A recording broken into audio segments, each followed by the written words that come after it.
Hi, good morning and welcome back. We're going to go ahead and dive into Daniel 1 and 2 today.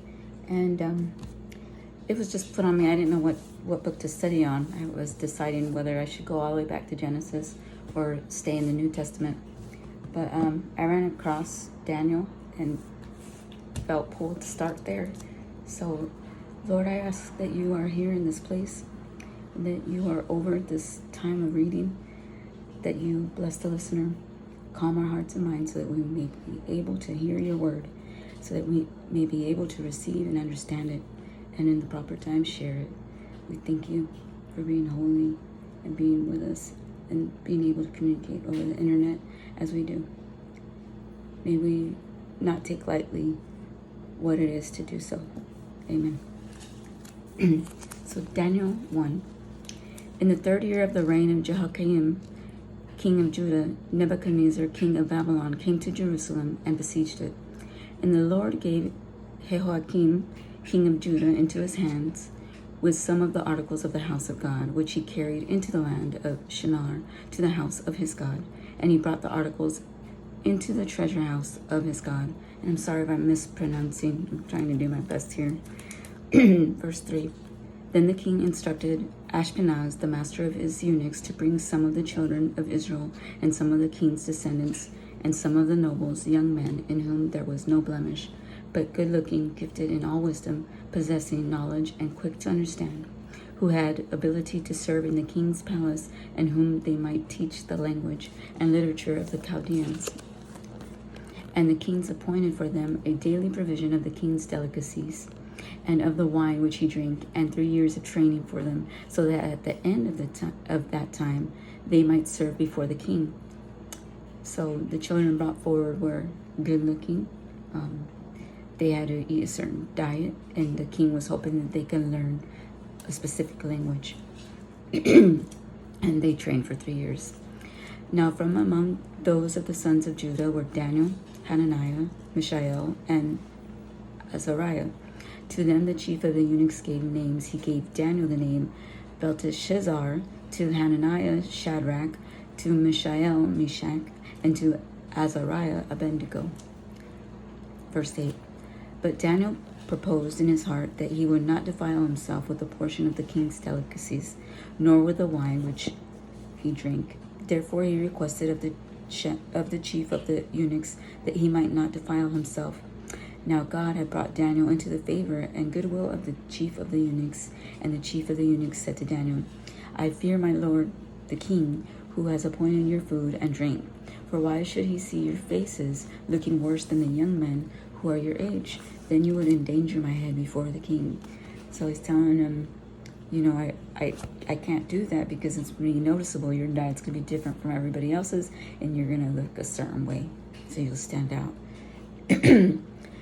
So Daniel said to the steward whom the chief of the eunuchs had set over Daniel, Hananiah, Mishael, and Azariah, please test your servants for 10 days, and let them give us vegetables to eat and water to drink.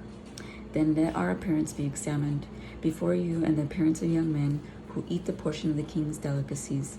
And as you see fit, so deal with your servants.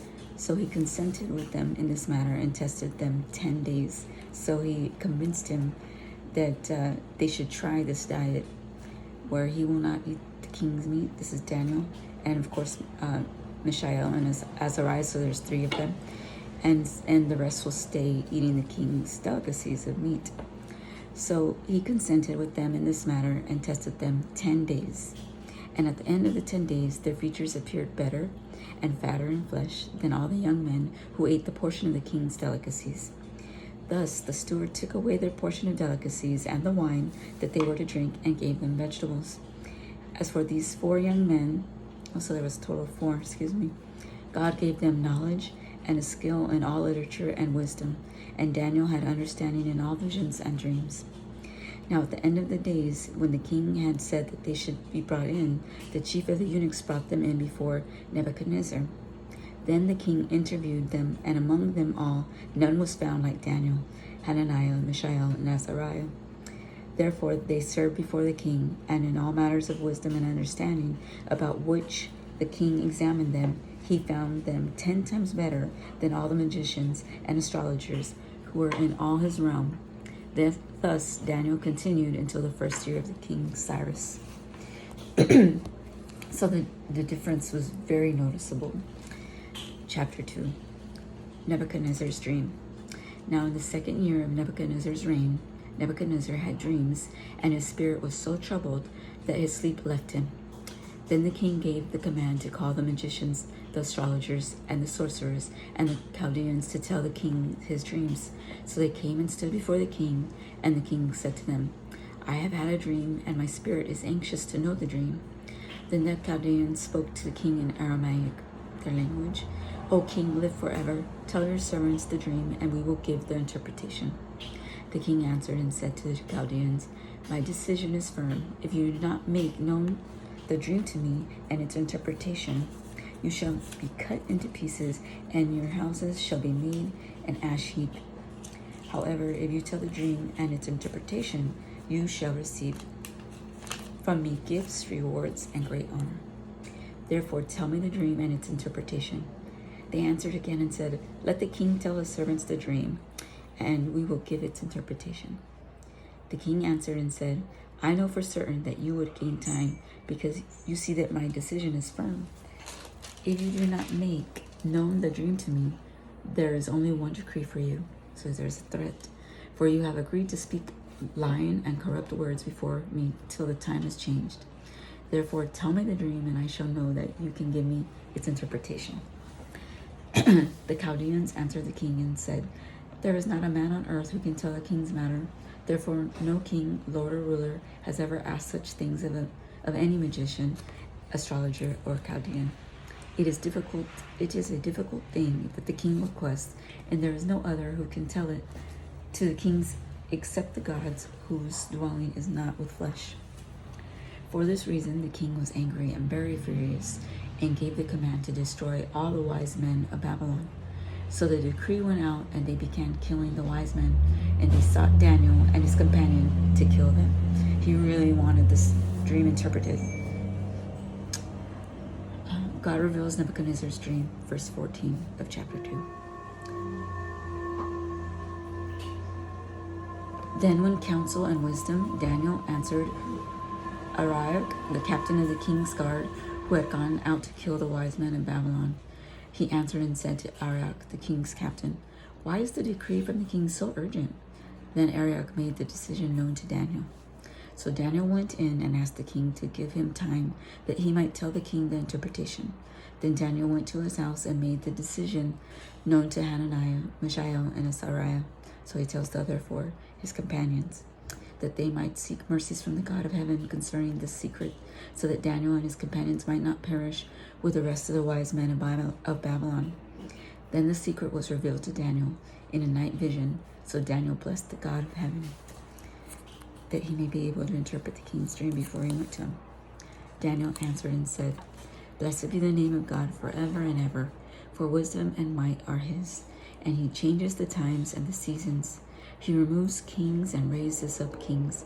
He gives wisdom to the wise and knowledge to those who have understanding. He reveals deep and secret things. He knows what is in the darkness, and light dwells with him. I thank you and praise you, O God of my fathers. You have given me wisdom and might, and have now made known to me what we asked of you. For you have made known to us the king's demand. Amen to his prayer. Let's read on, verse 24. Daniel explains the dream. Therefore Daniel went to Arioch, whom the king had appointed to destroy the wise men of Babylon. He was over the soldiers. He went and said thus to him, Do not destroy the wise men of Babylon. Take me before the king, and I will tell the king the interpretation.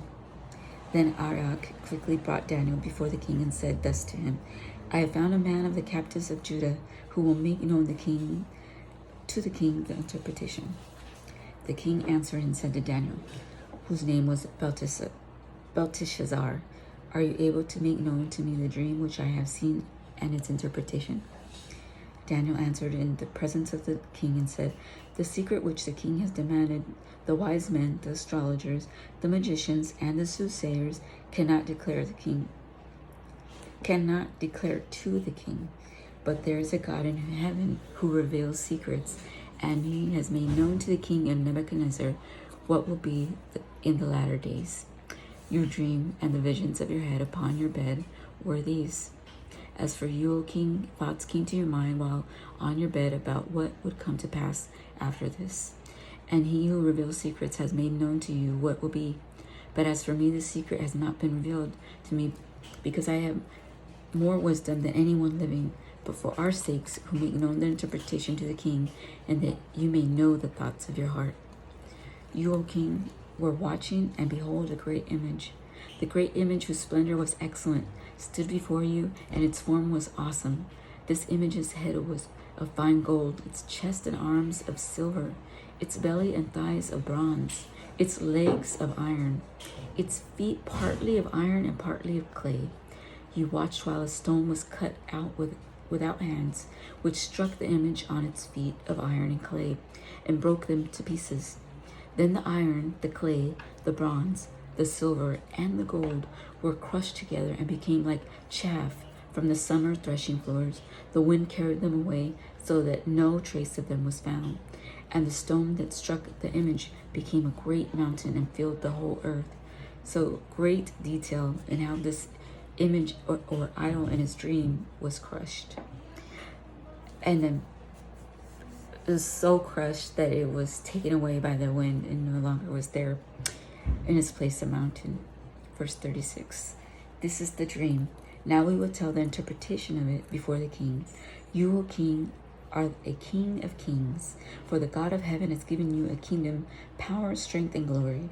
And wherever the children of men dwell, or the beasts of the field, and the birds of the heaven, he has given them into your hand, and has made you ruler over them all.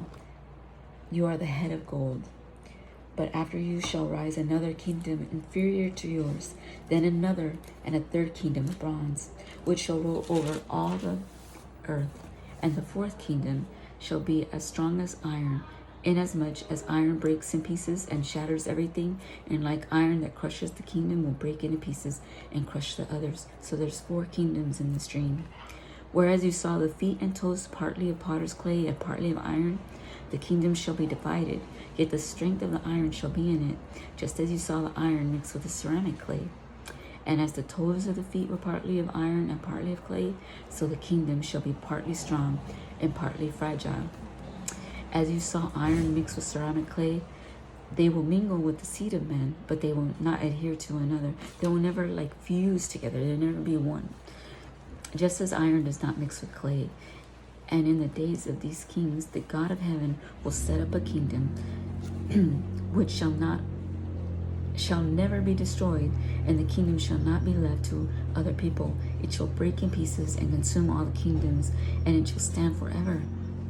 Inasmuch as you saw that the stone was cut out of the mountain without hands, and that it broke in pieces the iron, the bronze, the clay, and the silver, and the gold, the great God has made known to the king what will come to pass after this. The dream is certain, and its interpretation is sure. So there will only be a select people left standing from these 4 nations. Daniel and his friends promoted. Verse 46. Then King Nebuchadnezzar fell on his face, prostrate before Daniel, and commanded that they should present an offering and incense to him. The king answered Daniel and said, Truly your God is the God of gods, the Lord of kings, and a revealer of secrets. Since you could reveal the secret, then the king promoted Daniel and gave him many great gifts, and he made him ruler over the whole province of Babylon, and chief administrator over all the wise men of Babylon. Also Daniel petitioned the king, and he set Shadrach, Meshach, and Abednego over to the affairs of the province of Babylon, but Daniel sat in the gate of the king. Blessed be his word. That was a great book of study right there. And we're not even done. That was only chapter 1 and 2.